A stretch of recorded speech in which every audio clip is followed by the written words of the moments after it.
A quick 10-minute video. It may stretch a little bit more than that, let's be honest, who am I kidding? But a 10-15 minutes-ish video today covering some of the West Ham news, some gossip, some average injury news, be perfectly honest with you. Some transfer links, which is interesting, particularly at this early stage of the season. But a couple of them, I think, are remotely believable. And some takeover talk. Oh, actually, no, should we say the poo-pooing of takeover talk? No takeover, as you were, sir. But actually, it's come from a really, really good source. So I think it's a bit of misdirection, if the truth be known. But anyway, that's what we'll be dealing with today. Let's get straight to it. In fact, let's talk about the transfer talk. Right, okay. The transfer talk is that West Ham have been linked with... this one always makes me laugh. It's Middlesbrough's Isaiah Jones. Now, the funny thing that I always find about Isaiah Jones is he's called Izzy. And I can't help myself. Whenever I hear the names, they say, Izzy Jones, I always like to answer, yes, he is. Apparently, not I would know. Anyway, he's been in really good form. He can play on either wing. We've been interested in him for quite some time, apparently. We're still interested in the player. He's scored a couple of goals this season, got quite a few assists. I still see us being linked with wingers, and I don't mind. I really don't mind. Look, Cornet's injured at the moment. I do feel that... I think when Cornet first came in, I saw him very much as somebody to play on the left wing.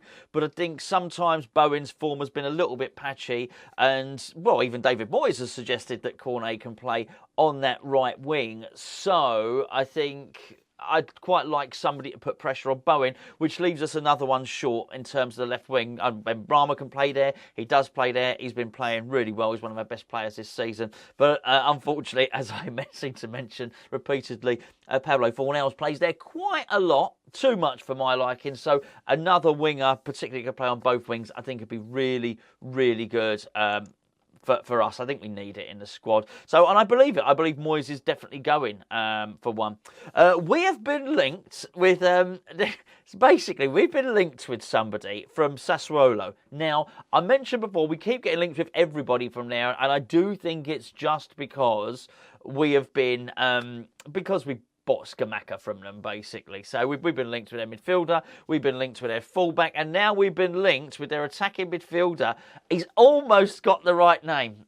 His name is Hamid Adama Traore. Oh, it's so close. Nearly Beast Mark II, which would be the real Adama Traore. There's a lot of Traores, I mentioned before. Almost as many Traores as Dembele's. We're interested at 30 million, apparently. So are Tottenham. I'm not so sure on this one. Whilst I do think we've got a bit of money, I'd be absolutely amazed if we had sort of shed loads of it. I think we will look to do some business in January, but not... I mean, there were rumours that we might be bidding sort of £50 million for Syria midfielder. I discount that. I don't believe it at all, and particularly when it looks like Moyes is pretty happy with what he's got in midfield at the moment, particularly with he's starting to use Flynn Downs a little bit more. Let's just get to that, actually, because that sort of feeds in to the injury news that we got ahead of the Man United game, and that is that Paqueta ain't fit.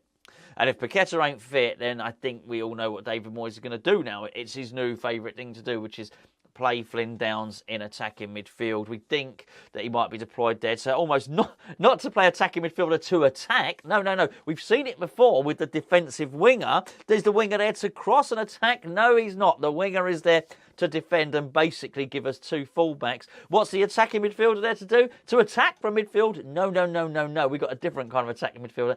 Our attacking midfielder is being put in place to stop their defensive midfielder, Casemiro.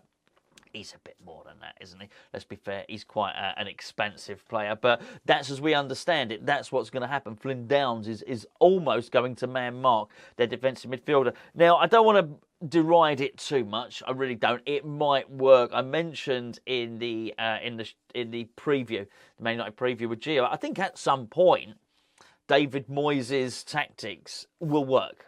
As I said, a broken clock is right at least twice a day. Well, not at least twice a day. Only twice a day a broken clock is right.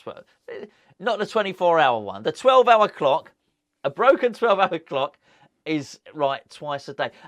It normally flows a lot better than that. But anyway, my point being, at some point, Moyes' defensive tactics of shutting up shop, not conceding a goal away at one of the so-called bigger clubs, at some point it's going to yield something. So I don't know, maybe this will be what does it, maybe this will be the tactics, but who knows. But I think in the absence of Paqueta, that's what we get. We're basically getting 3 defensive midfielders against Man United. I suspect it won't work, but you know what, it just might. Anyway, I'm going to get on to the ownership stuff, because an unnamed source, let's put it that way, has spoken about not selling up to Daniel Kretinsky. There will be no sale.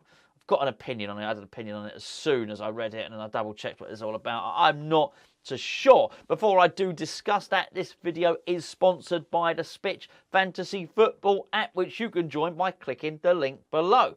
Now, the Spitch Fantasy Football app is a way that you can back yourself if you think you're a good fantasy football player by winning money. There's up to £70,000 worth of prizes available each and every game week. I know a lot of you are already playing it and join myself and Gio in our Hammers Chat Mini League, and we're battling it out week upon week, myself and Gio. But if you want to enter the Premier League Classic game, you put a stake down of £1.70, and there is up to a £600 prize pool. Now, it doesn't just pay out on the first place, it pays out on the top 25%. So basically, if what you have are 400 people playing it, it will pay out the top 100 people incrementally. Obviously, the top one gets the top prize, but Gio's already won some money on it. I've already won some money on it. If you fancy yourself and you think you're a bit of a hot shot, you think you're a really good manager, you think you're Pep Guardiola, but you can do it at Pep Guardiola with Roman Abramovich's budget. That's a bad example at the moment, isn't it, really? But you can have a right old spend up with your team. Give it a go. Check it out. The link is in the description below. Okay, let's get back to the ownership. I've got to say, it's an undisclosed source, but you make up in your own mind who you think would be carry the biggest authority on the current shareholders at West Ham.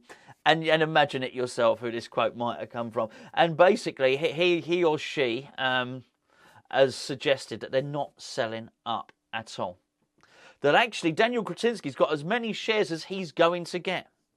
That actually the ambition is to carry on with West Ham. Now, this I found very interesting, because that spend up in the summer certainly wasn't there for no reason at all.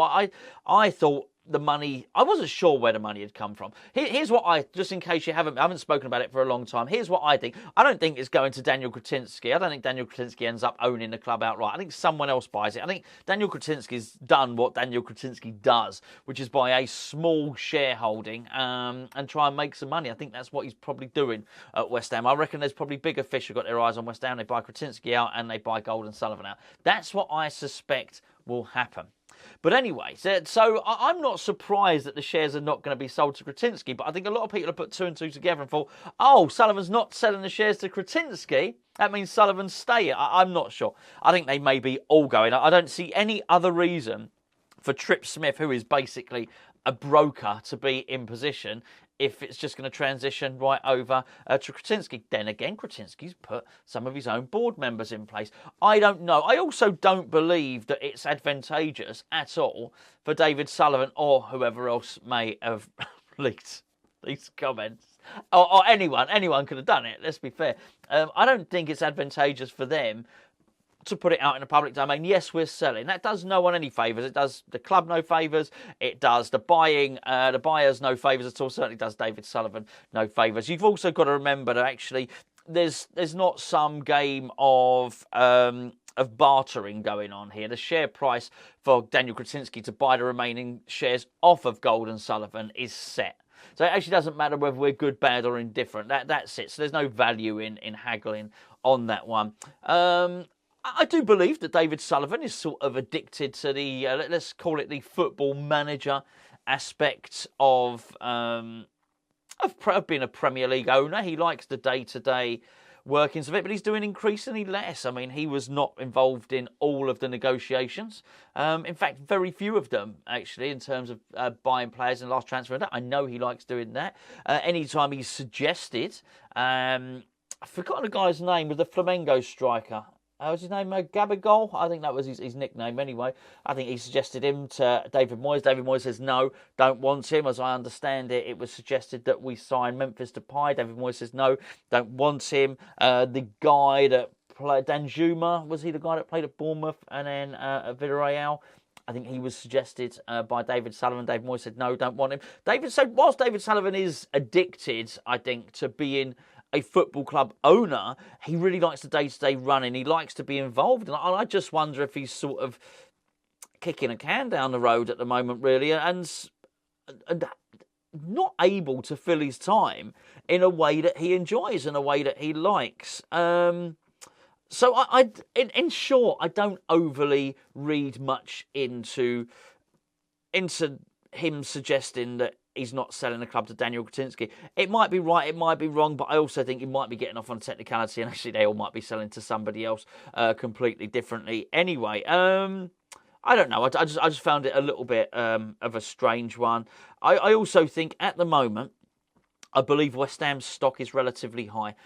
I think the back-to-back European campaigns, I think the fact that we're in the knockout stages, I think at the moment we're sort of mid-table, whatever, 10th in the league, but it's sort of precarious, isn't it, because the league is so bunched. I think now is a good time to sell West Ham. Now, he can't do it right now for obvious reasons. I say for obvious reasons. There is the, what did they call it? Did they call it the embarrassment clause or something like that? Whatever it was. But it was basic. The mayor's office didn't want West Ham to sell, to be sold, because it would have looked embarrassing upon them, because they'd gifted us a stadium, basically. It would look like we'd had an inflated sale price because of that asset. So Gold and Sullivan weren't allowed to sell until 2023, but at the moment the stock is high. That can change. You take away Premier League football and it changes very, very quickly. But, it might not be everyone's cup of tea, but you have a stable manager, you have European football and hopefully stability in the Premier League. I'd be very, very surprised if by 2024 the ownership was not different. Does that mean that Gold and Sullivan sell it to Kretinsky? Well, maybe not. As I say, something else might happen. But anyway, there you go. I'll be back tomorrow morning, which of course will be match day. I was going to say we've got a fun-packed day. It might not be fun-packed day at all. It might be a miserable old day. I can't promise you the fun-packed bit. What I can promise you is loads and loads of videos, so you can meet me here straight away, first thing tomorrow morning, and then I believe the game's at a weird time. I think the game against Man United is 4:15 or something like that, so you'll have to meet me here at sort of 3:10, which is not on this channel, over on the main channel. Weird time, isn't it? Anyway, hopefully somebody will be joining me. I can't say who because I haven't had confirmation yet. Someone will be joining me for the review. Gio is not. Gio's going to a Bee Gees revival concert, so he won't be around for the game. And I think he's taken in that ABBA. He's going to the Bee Gees one, then he's going to the ABBA concert, which is it's not actually really ABBA. I think it's a hologram of ABBA, but he's really excited. He's really looking forward to it. He loves that stuff. Anyway, I will catch up with you tomorrow morning.